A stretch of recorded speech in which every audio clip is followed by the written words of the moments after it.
பாஞ்சாலி உன்னிடத்தில் சேலை கேட்டாள், அந்த பார்த்தனவன் உன்னிடத்தில் கீதை கேட்டான்.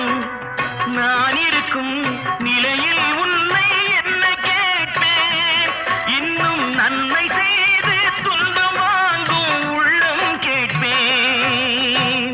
நன்மை செய்து துன்பம் வாங்கும் உள்ளம் கேட்பேன். ஆட்டுவித்தால் யாரோ